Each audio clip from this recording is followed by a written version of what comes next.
Hello, hello. Hey, sweet people. Welcome to another episode of Inglês no Rádio. Today I am not here with Alexia, actually. Alexia is still recovering from her second dose of the vaccination. And I'm here with Jackie from Ask Jackie, which is a huge honor and quite the surprise. So, Jackie, welcome. Thank you for being Oh, on the show. thank you. I'm honored to be here. This is really fun. So thank you guys for inviting me. It is our pleasure.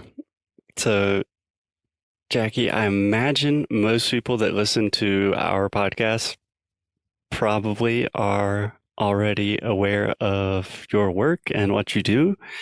Um, just in the English learning Brazilian world, I think you're quite famous. But for maybe those few people that don't, can you give us a quick overview of who you are, what you do? Of course. Yeah.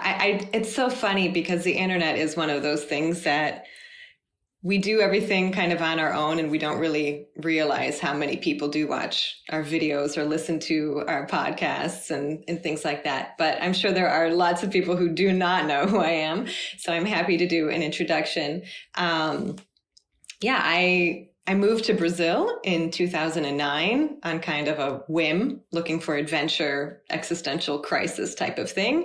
I ended up staying for 10 years, having two children, getting married, opening a school, starting an online business, and most importantly, just really falling in love with the language and the culture and in teaching English to the Brazilians and helping them achieve their personal dreams, professional goals, because English is something that truly transforms lives. Like people can have all these degrees and many, many years of experience, but without English, they have so many doors closed to them. So if we can help them learn the language, and learning a language is really difficult. It's not easy to learn a foreign language, but if we can somehow make it a little bit easier by simplifying those difficult things and making the process a little bit more enjoyable, it's a big gift that we can give people, and it's really fulfilling for us as teachers as well. So yeah, now I work completely online. I have an online course, a YouTube channel, Instagram account, Facebook, Telegram. It's like whatever social media appears, we feel like we have to be You're there. everywhere. Telegram.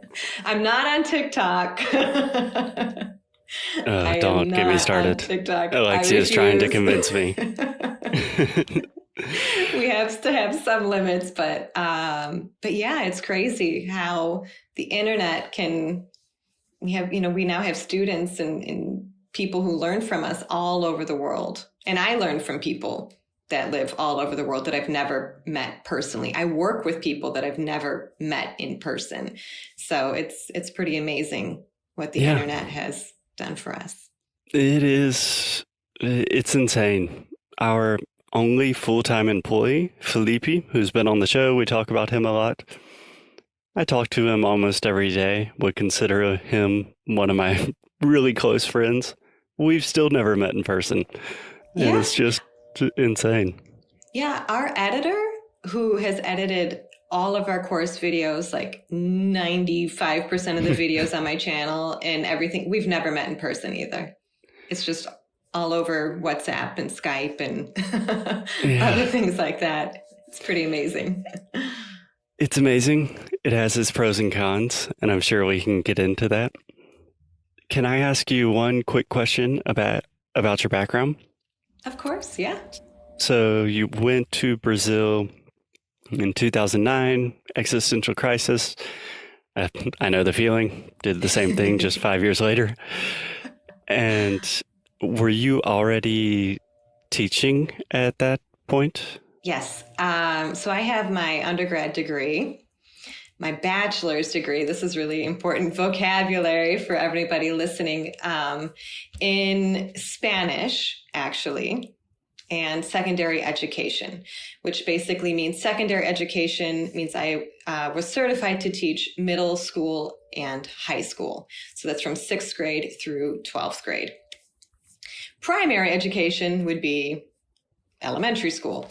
And I always loved languages, like the Spanish language. I did a semester abroad in Spain when I was in college, and I really loved learning it. I loved the culture. I don't know, it was kind of like an escape in some ways. You kind of go to this fantasy land, and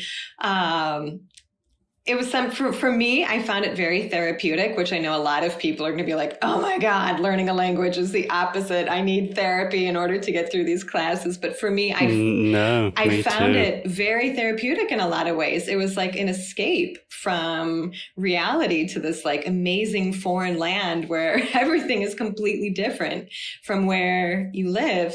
And I taught at an all-girls Catholic school for a year. I taught in Chicago public schools. I then went on to get my master's degree in school counseling, and I worked as a school counselor at Lincoln Park High School in Chicago.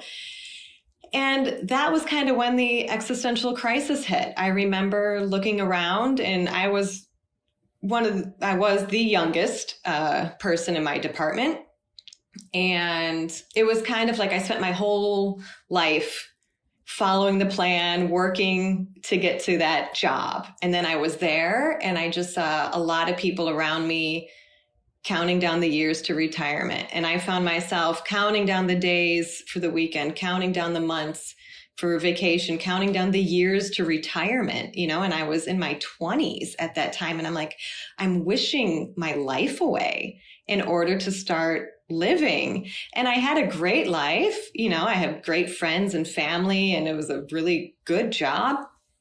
But I just felt like it wasn't where I wanted to be.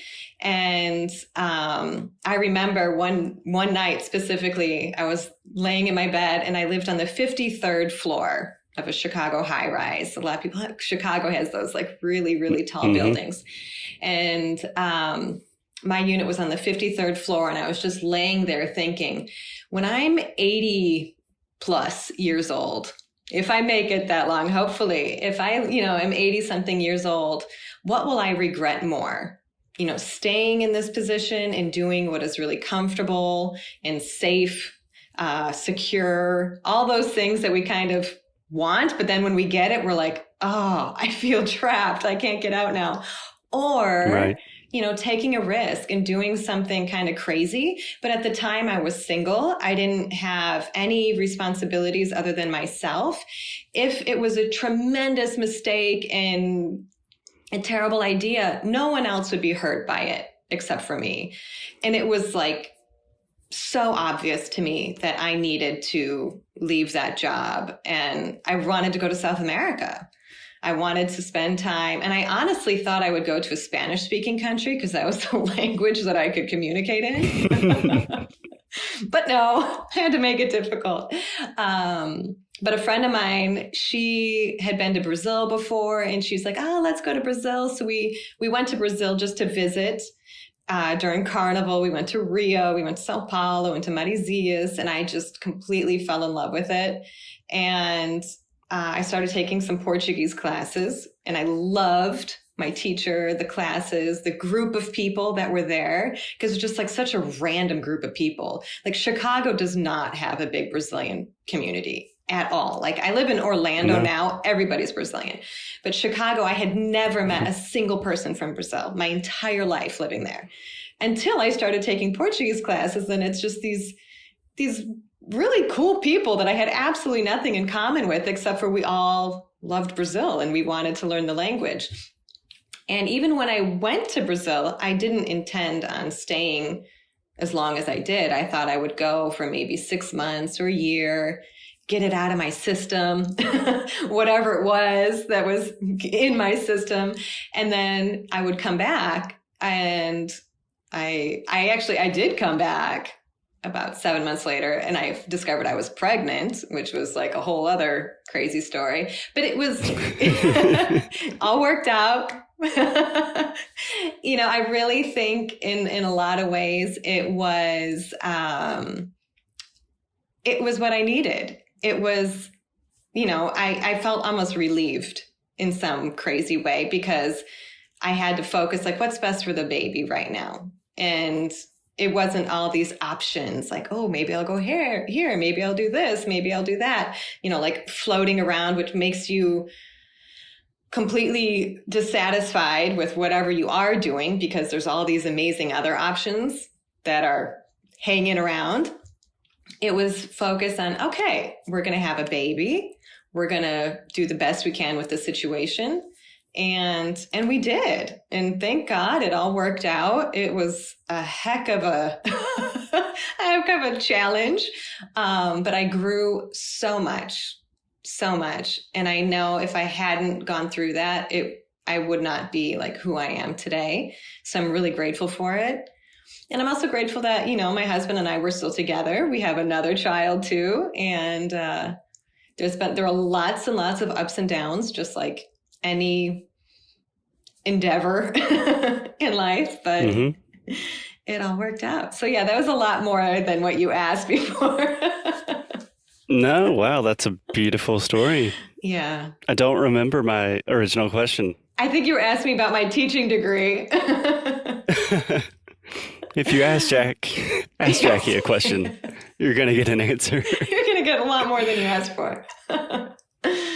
No, that's a beautiful story. You said a few things that I'm very curious about. On one hand, I can really resonate with your story that being in a job in the U.S. and it's like, okay, am I just wait around until I die here? What happens? So when I have most of our students are learning English for professional opportunities and career growth. And they really want to like take the jump of leaving Brazil and getting a job in Germany or something like that. And I find a lot of students are like, I could not be as brave or as courageous as you, Foster. You left your country and you started a podcast. And I want to say, like, it was not brave. It was like desperation at the time. I don't know if that resonates with you at all. Absolutely. I think in my situation, when I first came to Brazil, it wasn't complete desperation, but I still knew I could always go back. So it was kind of like, well, why not? Try it out. But, when we had a baby and when we were really struggling financially and when we decided, let's try to make some more money by opening a school and opening groups. Like I was teaching privately, which was great. But then you begin to think like we just were not able to save money, like at all. It was really, really tight.